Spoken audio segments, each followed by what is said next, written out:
Science आज इतनी आगे बढ़ गई है, वैसे ये इंडिया करा भी सकता है क्योंकि आज की डेट में क्लाउड सीडिंग से बारिश कराई जा सकती है। लेकिन भाई वो डिटेक्ट हो जाएगा कि क्या क्लाउड सीड हुआ है कि नहीं हुआ है। तो आप ये करें, आज की डेट में आप सैटेलाइट भेजें, सुपार्को को काम पे लगा दें, भगवान के लिए, अल्लाह के लिए। सुपार्को काम पे होगा, वो पहले ही बता देगा कि भाई ये हो रहा है कि नहीं हो रहा है, ये इंडिया कुछ कर रहा है कि नहीं कर रहा है। आप सैटेलाइट तो भेजें। आपने सैटेलाइट भेजने की जगह टेररिस्ट भेजना शुरू कर दिया है। हम और आप अखंड हैं जब तक आप सरसों का साग और बाजरे की रोटी खाएंगे। हम और आप अखंड हैं जब तक आप अपने साग में मक्खन डाल के खाते रहेंगे। हम और आप अखंड तब तक रहेंगे जब तक आप अपनी धरती को पंजाब कहते रहेंगे, और जब तक आप वहां की नदी का नाम जो है वो व्यास और जो भी है, इंडस, सिंधु, जो भी कहना चाहे। कैसे लेना देना नहीं है भाई, सारा लेना देना इसी से। कश्मीर आपको लेना है हमको देना है, या कश्मीर आपको देना है हमको लेना है। लेने देने का खेल है पूरा, कह रहे हैं हमको लेना देना नहीं है। कौन है वो सज्जन, उनसे हमें मिलाई भाई, सारा लेने देने का खेल है। आपको ये समझना है कि भाई ठीक है ना। अभी हमारे यहाँ बड़ा बवाल हो गया था कुछ उसके श्लोक पे लेकर के, एक हिंदू और एक मुस्लिम नेता निकले, उन्होंने पब्लिक में रामचरितमानस जला दिया। किसी ने कुछ नहीं कहा, लोग अपने घर में सो रहे थे आराम से। देखिए होता यह है कि आपको समझना पड़ेगा, ये जो यूरोप है वो आपकी सेंसिटिविटी जलाने के लिए नहीं जलाता, रामायण को, कुरान को। वो आपके लिए नहीं जलाता, वो अपने लिए जलाता। फिर वही दृष्टिकोण की बात, इसको समझिएगा, आपके दर्शकों तक ये बात पहुंचनी चाहिए। होता यह है कि इनको खाली आप बताएं कि भाई रिलीजन आपका अपना मैटर है, रिलीजन को नहीं छोड़ना, अल्लाह मियां से प्यार नहीं छोड़ना, लेकिन अब आप चले कॉन्स्टिट्यूशनल गवर्नेंस की ओर। दुनिया में मुनाफिकत मत करें, क्योंकि अल्लाह ने कहा है जो मुनाफिक होता है वो सबसे बड़ा गुनाहगार है। अगर आप चाहते हैं डेमोक्रेसी, तो फिर आप ट्रू डेमोक्रेसी जाइए, जो कि यूरोप के रास्ता है, यूरोप का रास्ता है। अगर आप चाहते हैं इस्लाम, तो फिर ट्रू इस्लाम पे जाइए, जो अफगानिस्तान का रास्ता है। जी तो दोस्तों, मैं हूं सुहेब चौधरी और आप देख रहे हैं मेरा और आपका YouTube channel real entertainment TV. सबसे पहले तो आपकी मोहब्बतों का शुक्रिया कि आप मेरे काम को, मेरी एफर्ट को पसंद करते हैं। लेकिन अभी तक अगर किसी ने इस चैनल को सब्सक्राइब नहीं किया तो सब्सक्राइब कर दें, ताकि हर आने वाली वीडियो आप तक पहुंच सके। आज हमारे साथ मौजूद हैं अभिषेक मिश्रा भाई, बहुत ज्यादा नॉलेज रखते हैं, PhD हैं। इनसे हम आज बात करेंगे कि जो पाकिस्तान में इस टाइम सिचुएशन है, खबर के मुताबिक दोबारा फ्लड आने के मतलब चांसेस हैं। इसके अलावा इनसे ये बात करेंगे कि इंडिया के मिनिस्टर ने एक स्टेटमेंट दी है, उन्होंने बोला है कि आने वाले टाइम में इंडिया में फ्यूल 15 रुपीज पर लीटर होने वाला है। ये एक शॉकिंग न्यूज है हमारे लिए भी, शायद इंडियंस के लिए भी। इसके ऊपर बात करेंगे क्या ये पॉसिबिलिटी है। और भी बहुत सी चीजें हैं, कुरान बर्निंग का जो इशू हुआ उसके ऊपर बात करेंगे कि क्या मुसलमानों की वजह से ऐसे वाकयात होते हैं या मुसलमानों को टारगेट बनाया जाता है। इन चीजों पर बात करेंगे। सर कैसे हैं आप।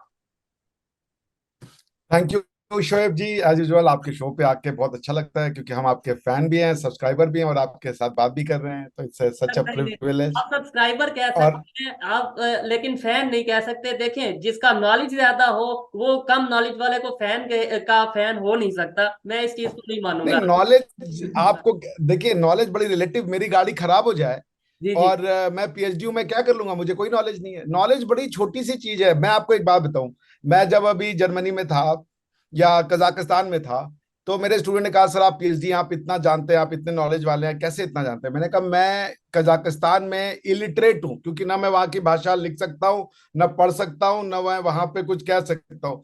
सब बड़ा ना रिलेटिव कॉन्सेप्ट होता है। कोई पढ़ा लिखा नहीं भैया। सबसे अच्छी चीज है जो बोले ढाई आखर प्रेम के, दुनिया में सबसे विद्वान वही आदमी है, बाकी सब मेरे नजर में बेकार है। तो आपके हम बहुत बड़े प्रशंसक हैं, फैन हैं, बिकॉज जो काम आप कर रहे हैं उसकी अपनी एक अलग जगह है भाई। उसके लिए तो आप जो सच है बोला। मैं आपको एक और बात बताऊं, मेरा बड़ा अच्छा स्टूडेंट है एक, वो कई साल पहले मैंने उसको पढ़ाया था, आज से 6-7 साल पहले। तो उसने मुझे एक दिन फोन किया, भूले बिसरे बहुत दिन बाद। उसने कहा कि सर आप पाकिस्तान में क्या कर रहे हो। मैंने कहा मैं पाकिस्तान गया ही नहीं। उसने कहा मैंने आपको शोएब चौधरी के टीवी पे, यूट्यूब चैनल पे देखा। मैंने कहा अच्छा हाँ, मैंने अभी तो उनको दिया था इंटरव्यू। तो बोले कि सर मैं उनका बहुत बड़ा फैन हूँ, उनकी कोई भी, तो मैं रिलीजियसली फॉलो करता हूँ उनको। तो मैं उस स्टूडेंट का नाम आपके चैनल पे ले देता हूँ, ताकि जब वो ये सुनेगा, बिल्कुल वो सुनेगा ही, तो उसको भी खुश लगे। सो अर्जुन, मैंने आपकी बात शोएब तक पहुंचा दी है कि आप शोएब के बहुत बड़े फैन हैं। थैंक यू अर्जुन भाई को मैं भी मैसेज देना चाहता हूं कि अगर वो हमारे शो पे आना चाहें, जैसे वो हमें डेली बेसिस पे अगर देखते हैं, तो मैं जानना चाहूंगा कि ऑडियंस जो हमें डेली बेसिस पे देखती है वो क्या सोचती है कि हम जो काम कर रहे हैं कि इसका फायदा है या नहीं है, मिसअंडरस्टैंडिंग्स दूर हो सकती हैं या नहीं हो सकती, काम में किस तरीके से हम बेहतरी ला सकते हैं। सर आप भी अगर उन्हें रिक्वेस्ट करिएगा, उन्हें बल्कि ऑर्डर करिएगा, आपके तो स्टूडेंट हैं, अगर वो शो पे आना चाहें तो मोस्ट वेलकम। तो स्टार्ट करें सर। बिल्कुल, आपका मैसेज पास हो जाएगा उनको। ओके स्टार्ट करें जी सर। आपका मैसेज उनको दे दिया जाएगा। जी जी। चलें। ठीक है सर, मैं सबसे नेशन पहले, फर्स्ट आप कुछ बोले थे। ठीक है सबसे पहले मैं अभी जो भी शो पे आते हैं, इस प्रोग्राम में आते हैं, उनसे एक मासूमाना सा सवाल करता हूं कि उनके लिए जो भी है उनके लिए नेशन फर्स्ट है या रिलीजन फर्स्ट है, आप इसका क्या आंसर करेंगे? देखिए, रिलीजन और नेशन में अंतर क्या होता है इसको आपको समझना पड़ेगा ना। हमेशा आपका नेशन ही फर्स्ट होता है, क्योंकि नेशन से ही रिलीजन निकलता है, आपको समझना। हालांकि कई फिलॉसफी है, जैसे हमारे यहाँ जो नेशन है और आपका जो हमारे यहाँ जो कंसेप्ट ऑफ रिलीजन है, और जो अब्राहमिक फेथ जिनको हम कहते हैं, इस्लाम, क्रिश्चियनिटी और यहूदिज्म, हमारे यहाँ इनको कहते हैं अब्राहमिक फेथ, क्योंकि ये अब्राहम जो है अलैहिस्सलाम, उनसे शुरू हुआ जी और फिर कई पैगंबर उसमें आए और जुड़ते चले गए। तो अब्राहमिक फेथ में आप अगर रिलीजन फर्स्ट कहते हैं और नेशन फास्ट बाद में कहते हैं, तो कई बार जो लोग उस इलाके के बाहर के जब कन्वर्ट होते हैं तो वो अपनी जमीन के कॉन्फ्लिक्ट में आ जाते हैं। अब जैसे मान लीजिए मैं, आप शोएब भाई से प्रभावित होकर मैं मुसलमान बन जाऊं, ठीक है, तो अब शोएब भाई कहेंगे कि भाई गजवाए हिंद तो है, होना है। अब मैं इस कॉन्फ्लिक्ट में आ गया कि मैं अपने रिलीजन के लिए जाऊं या मैं अपनी धरती के लिए जाऊं, क्योंकि मेरी धरती कहती है कि जो बाहर से आए उससे लड़ो। गजवाए हिंद अगर मुझे मानना होगा तो मैं अपनी धरती के साथ गद्दारी कर दूंगा। और अगर मेरी वो रिलीजन में अगर आस्था होगी तो मैं कॉन्फ्लिक्ट में आ गया। तो इसका एक ऐसे, हमारे यहाँ क्या हुआ कि जब भगवान प्रभु राम जो थे, वो जब लंका जीत गए, मतलब रामायण में जब उन्होंने हरा दिया रावण को, तो उनसे लक्ष्मण ने पूछा कि भाई आप ये बताइए कि ये तो आप उसको जीत चुके हैं, क्या नाम है, लंका को, तो आप पूरा यहीं पे रुक जाइए। अब आप वहां क्या करेंगे जाकर के, क्योंकि ये तो सोने की लंका है, तो आपके लिए तो इससे बड़ा कुछ हो ही नहीं सकता है। तो तब जो हमारे, जो हम लोग के मतलब जिसे हम आइडियलाइज करते हैं, उन्होंने ये कहा कि जननी जन्मभूमिश्च स्वर्गादपि च गरीयसी। इसका मतलब क्या होता है? इसका मतलब ये होता है कि भाई अगर जो मेरी मेरी लैंड है, मेरा जो जमीन है, वो स्वर्ग से भी बड़ा है। मेरी माँ और मेरी जमीन ये स्वर्ग से भी बड़ी है। ये हमारी फिलोसफी है, इसमें सही या गलत की बात नहीं हो रही है, ये को ध्यान रखिएगा। ये दिस इज नॉट कि मैं सही हूं या आप सही हैं, ये वाली इसमें उत्तर नहीं आ रही है। क्वेश्चन ये कि हमारे यहाँ जो रहता है कि जननी जन्मभूमि स्वर्गादपि च गरीयसी, ये कहने का इसका ये मतलब है कि माँ और भूमि, इससे बढ़कर कोई नहीं होता, कोई भी नहीं होता।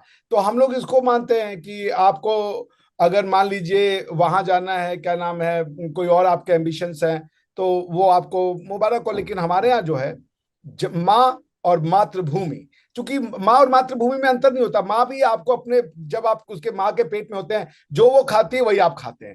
फिर जब आप पेट से बाहर निकलते हैं माँ के, तो अपना दूध पिलाती है, अपने अपना अपना जीवन देके आपको वो बड़ा करती है। वैसे ही धरती माँ है, हम उसका सीना चीरते हैं, उससे फल लेते हैं, वो क्या नाम है, अन्न लेते हैं, पानी लेते हैं, मिनरल्स लेते हैं, सब कुछ तो यही देती है हमें। तो हमारे यहाँ ये कॉन्सेप्ट है। तो अगर मान लीजिए मेरा रिलीजन ये कह रहा है कि तुम्हें इस धरती की पहचान को मिटा देनी है, तो हम क्या करें बताइए? तो हमारे यहाँ पे यदि हमारे वेद में भी कुछ ऐसा कहा गया है जो मेरी धरती के अगेंस्ट में होगा, हम वो नहीं मानेंगे। अच्छा सर, इसीलिए जब आप कहते हैं रिलीजन, यहाँ पे एक पॉइंट आता है, मैंने सॉरी आपकी बात को काटा, लेकिन जब गजवा हिंद की बात की जाती है, यानी आपके वहां पे, तो कुछ लोग यहाँ पाकिस्तान में ये कहते हैं कि इंडिया वाले भी तो अखंड भारत की बात करते हैं, तो फिर मतलब इसमें थोड़ा सा डिफरेंस बताइएगा। अखंड भारत मेरे ख्याल से यूनिटी को का एक सिंबल है, जो मेरे ख्याल से सिंबल तो। अखंड जी तो जी। अभी भी है ना। अखंड भारत तो अभी भी है। आप दूसरे देश के हैं, ठीक है, आप जरा ईरान के किसी एक आदमी को बोलिए कि आपसे बात करें, रैंडम, वो आपसे बात कर लेगा। ईरानी किसी को बुलाइए, वो तो फारसी बोलेगा और आप उर्दू बोलेंगे। जरा चीनी को बुला लीजिए, बोलिए कि भैया आ जाओ हमारे बेस्ट दोस्तों, जरा हमारे यूट्यूब पे आकर के जरा कुछ बोल के जाओ, ना आप समझेंगे ना वो समझेंगे। हम आपको क्यों समझे? कल्चर क्या होता है? कल्चर होता है भाषा, भोजन, कपड़ा और हमारे कुछ जो ट्रेडिशन होते हैं। आपकी भाषा क्या है, जिसको आप उर्दू कह रहे हो, बेसिकली उसमें 70 से 80% जो वर्ड्स हैं वो संस्कृत के हैं। ये आपके भी स्कॉलर मानते हैं, हम लोग भी जानते हैं। तो हमारी आपकी भाषा एक है, आप उसको नाम अलग दे दो। जैसे आप उर्दू, अभी आपने जो मुझे मैसेज किए थे वो लिखा उर्दू था, और स्क्रिप्ट यूज की थी रोमन। जी बिल्कुल। आपने रोमन यूज में लिखा ना, HE, अभिषेक भाई आप कैसे हैं, AAP। ये तो आप अलिफ बेते से नहीं यूज किए, ना कखगा यूज किए, आप यूज किए रोमन स्क्रिप्ट और लिखे उर्दू। और हम उसको समझ गए, क्योंकि आप देखिए मजे की बात देखिए, आप रोमन स्क्रिप्ट लिख करके उर्दू लिखे और हम रोमन स्क्रिप्ट पढ़ के हिंदी समझे।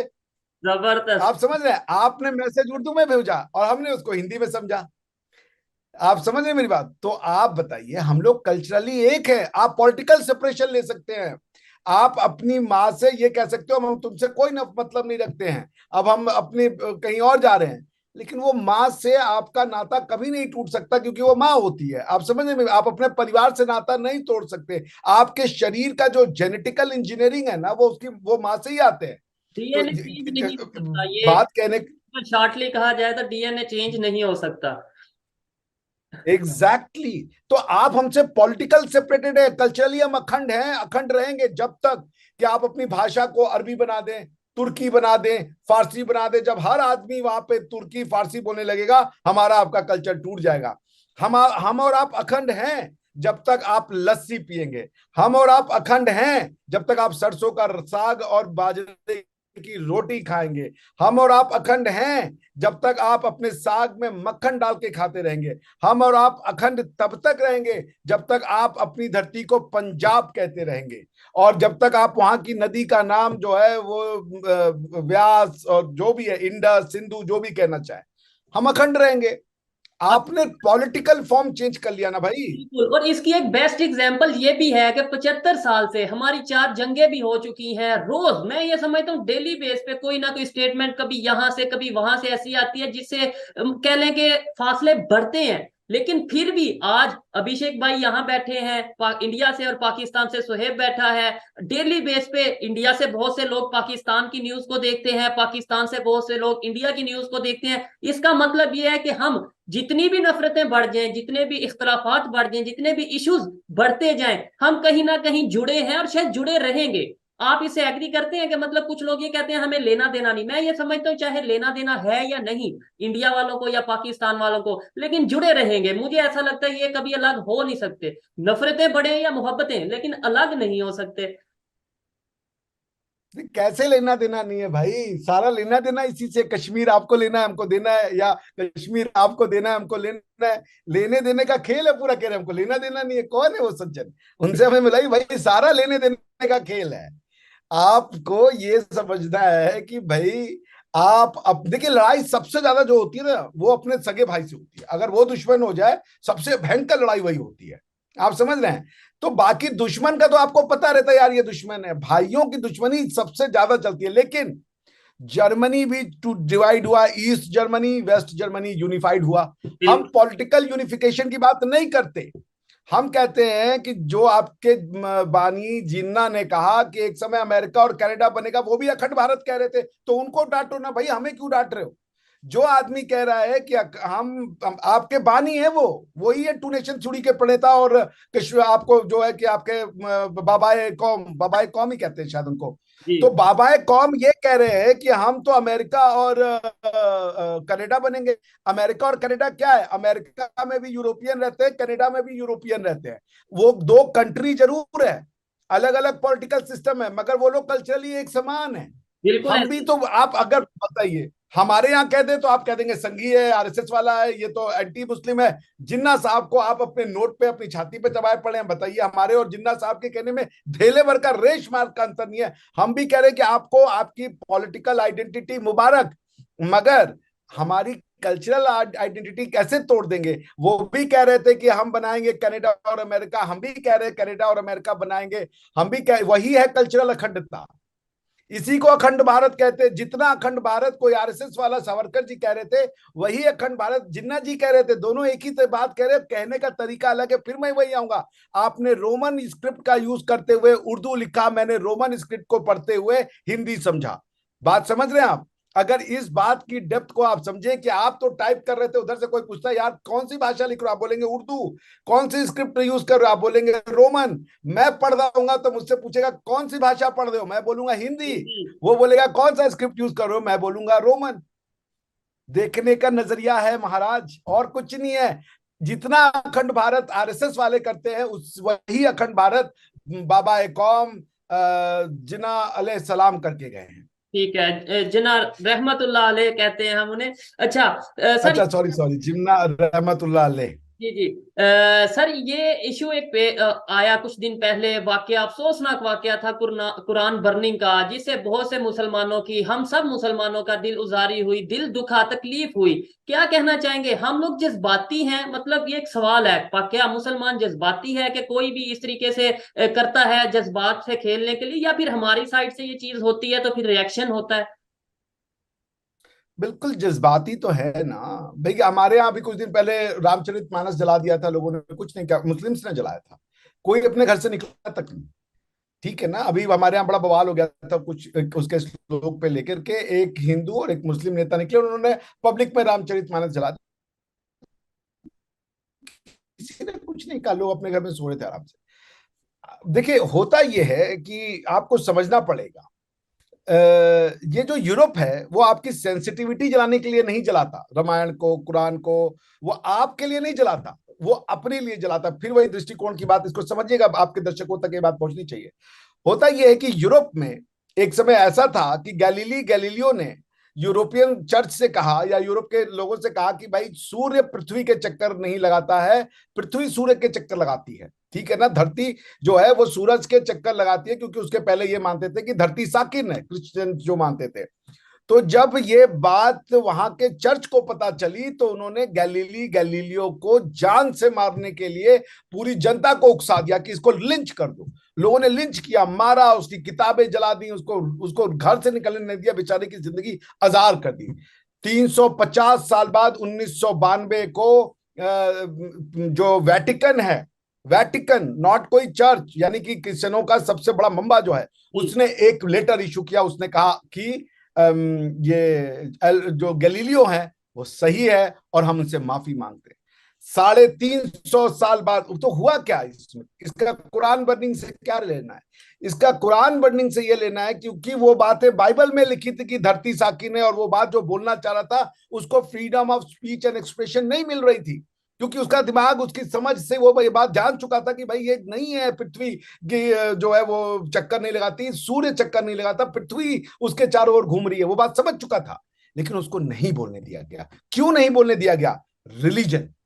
यूरोप में यही जो यहां से जर्नी शुरू की, यूरोप ने कहा कि रिलीजन को हर, मतलब जीवन के हर भाग को, हर ट्रांजैक्शन को रिलीजन कवर किया है, इससे हमें पिंड छुड़ाना है। रिलीजन से पिंड नहीं छुड़ाना है, रिलीजन हमारे हर ट्रांजैक्शन को कवर करता है, उससे पिन छुड़ाना है। तो उन्होंने इस पीरियड को शुरू करते करते करते इसको कहा पुनर्जागरण, हिंदी में कहते हैं, अंग्रेजी में कहते हैं रेनेसां।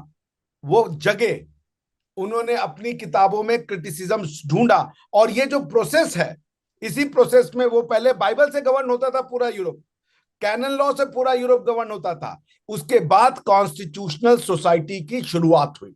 उसके बाद ह्यूमन जो था, वो जो सॉवरिटी गॉड से छीन ली गई, और वो ह्यूमन को सॉवरिन बनाया गया कि लोग सॉवरिन होते हैं।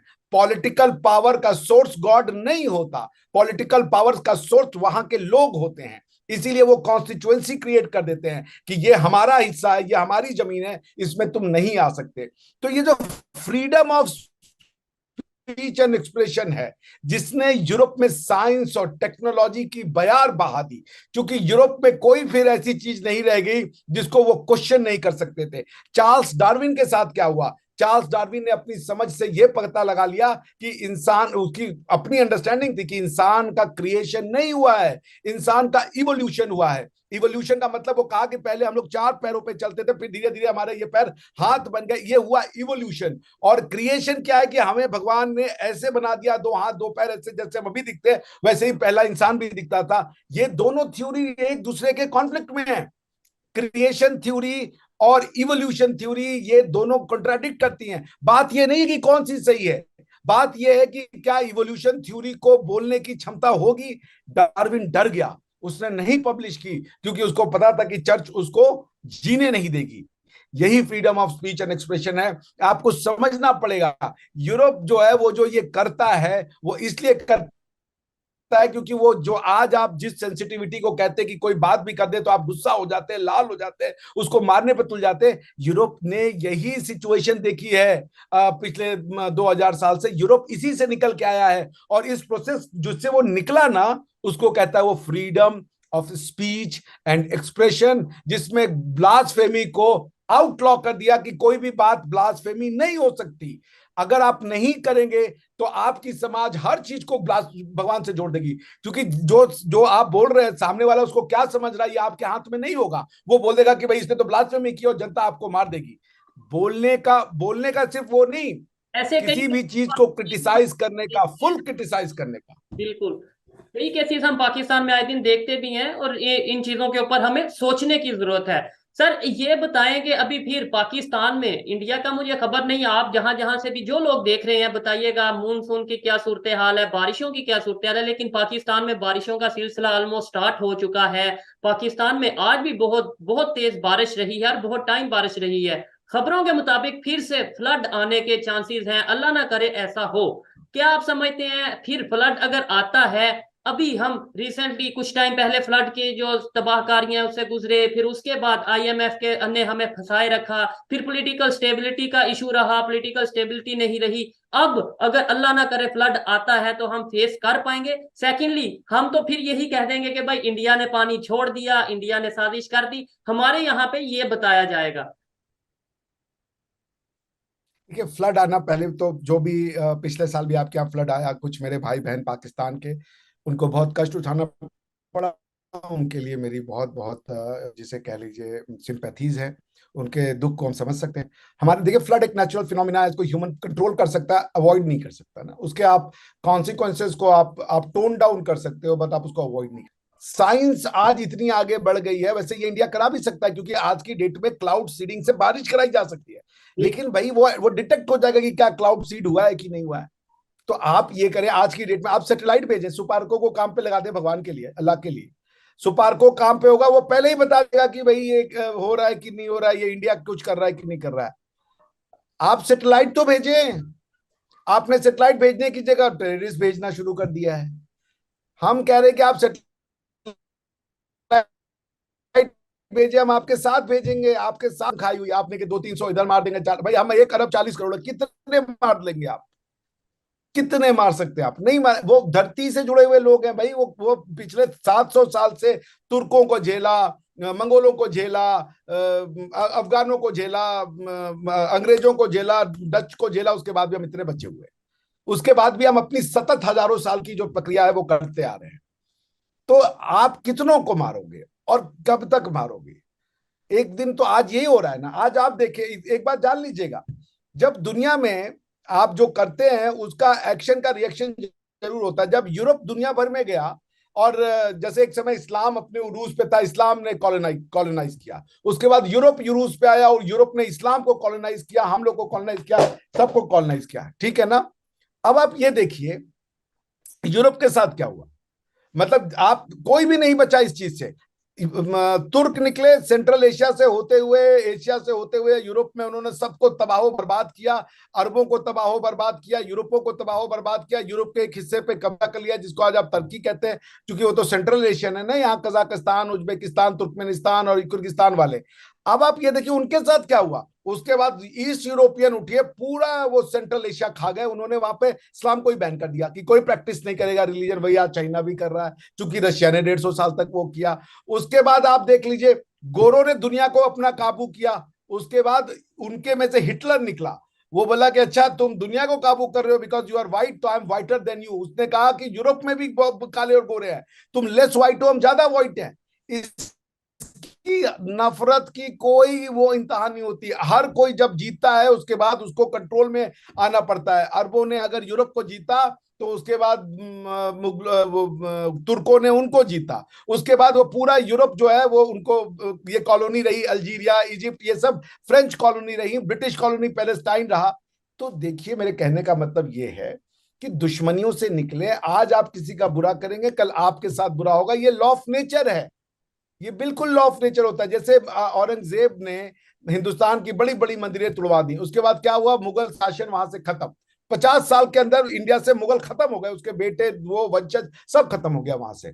वहां पे अफगानों वो हिंदवी साम्राज्य के जो महाराज छत्रपति शिवाजी थे उनका कंट्रोल हो गया। ये होता है कि हर सब किसी के साथ बुरा होता है। या तो आप 50 साल का वही देख ले भाई, 50 साल का औरंगजेब भी हमारे पास है। इंडिया की कम से कम 20,000 साल पुरानी हिस्ट्री है, 50 साल क्या है उसमें, डर्ट है। तो मैं वही कह रहा हूं कि ये जो बात है ना कि इंडिया कर रहा है, ये कर रहा है, इसका क्या है भाई, आप देख लो, साइंस एंड टेक्नोलॉजी का जमाना है यार। इससे ये पता चलता है कि आपने अपने लोगों को कहां पहुंचा दिया। अगर कोई साइंस एंड टेक्नोलॉजी के जमाने में, आज हम आपके घर में देख लेते हैं, पहले की जो टेक्टिक्स थी फेल हो गई है। वो सेटेलाइट से हमारे, आपको पता है अभी ये वो आने वाला था कोई चक्रवात, 1 महीना पहले ही हमारे यहाँ बता दिया था, हमारे वो मीटेरोलॉजिकल डिपार्टमेंट ने, सरकार ने सबको खाली कर लिया, एक मौत नहीं हुई।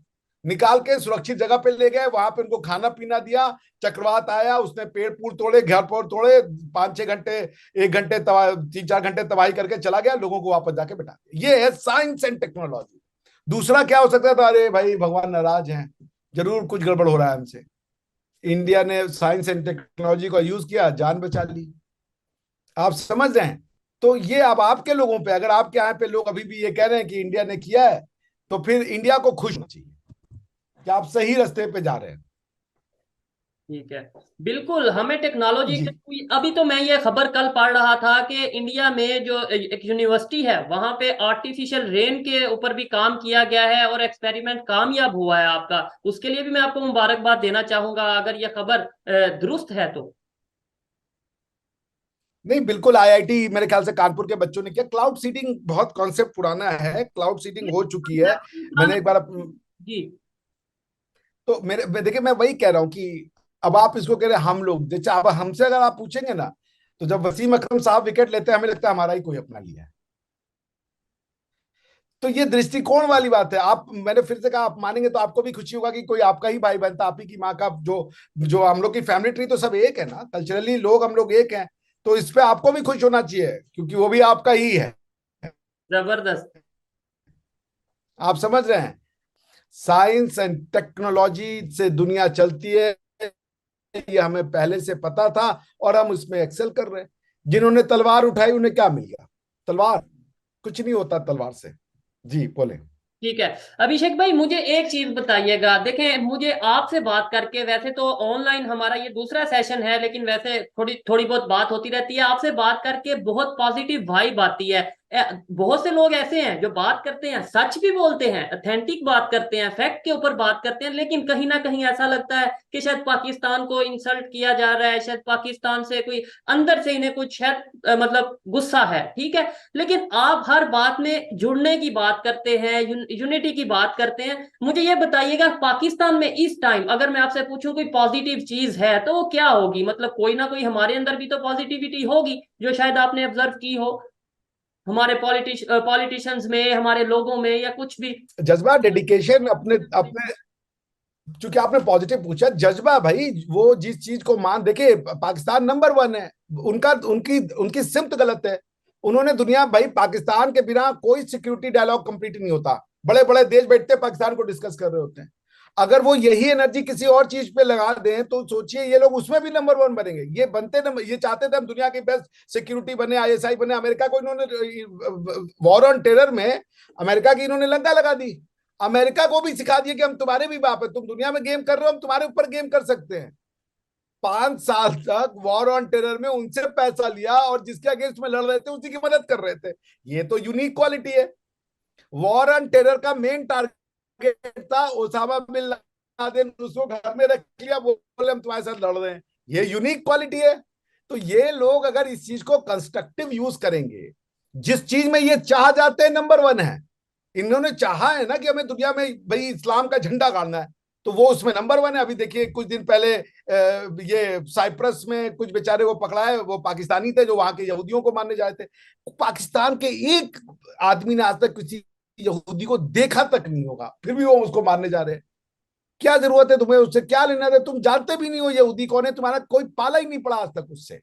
हमारे यहाँ जब एक अजमल कसाब आया था तो बंबई में एक जगह चबाट हाउस में भी अटैक हुआ, हमें पता ही नहीं था, मुझे नहीं पता था इंडिया में कोई चबाट हाउस है। बंबई में कितनी बार गया था, बाद में पता चला वो जूइश सेंटर था, वहां पहुंच गई है।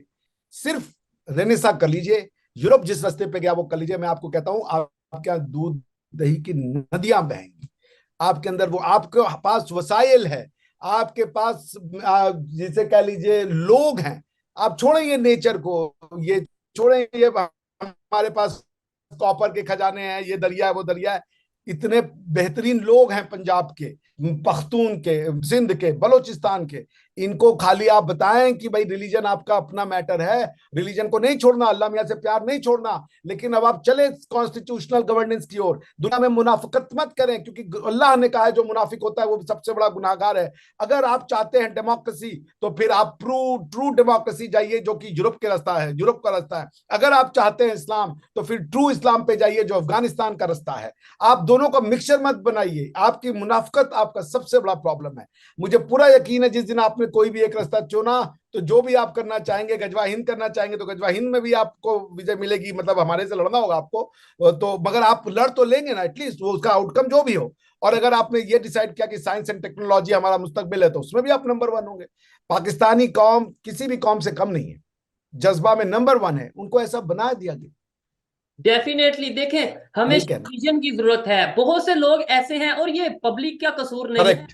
ये यूथ का कसूर नहीं है, ये स्टूडेंट्स का कसूर नहीं है पाकिस्तान के। क्योंकि जो 70-75 साल से हमें सिलेबस दिया गया, जो हमें आइडियोलॉजी दी गई, जो हमें मीडिया के थ्रू बताया गया, ब्रेन में हमारे बैठाया गया, हम उसी को लेकर चलते हैं। थोड़ा सा हमें ब्रॉड माइंडेड होकर सोचने की जरूरत है। और सेकेंडली, ये सब बातें कर रहे हैं एक इंडियन, एक वो इंडियन बात कर रहा है जिसे पाकिस्तान में कहा जाता है कि ये पाकिस्तानियों से नफरत करते हैं। वो कह रहा है पाकिस्तान में टैलेंट की कमी नहीं है। ये वो इंडियन बात कर रहा है जो कहता है, जिसे पाकिस्तान में ये कहा जाता है कि इंडिया वाले पाकिस्तान की तबाही का सबब है या तबाही की रीजन है। वो ये कहता नजर आ रहा है कि पाकिस्तान अगर एक विजन के साथ चलेगा, अपनी बेटर पॉलिसी बनाएगा, तो पाकिस्तान बहुत से कंट्री से आगे जा सकता है डेवलपमेंट में, साइंस एंड टेक्नोलॉजी में। और मिल के काम करने की जरूरत है। बहुत सी ऐसी चीजें हैं जिन पे हमें डिस्कस करना चाहिए, बहुत सी ऐसी चीजें हैं जिनमें डिस्कस करके पाकिस्तान का फायदा है, इंडिया का फायदा नहीं है। इंडिया इस टाइम दुनिया की 5वीं बड़ी इकोनॉमी है।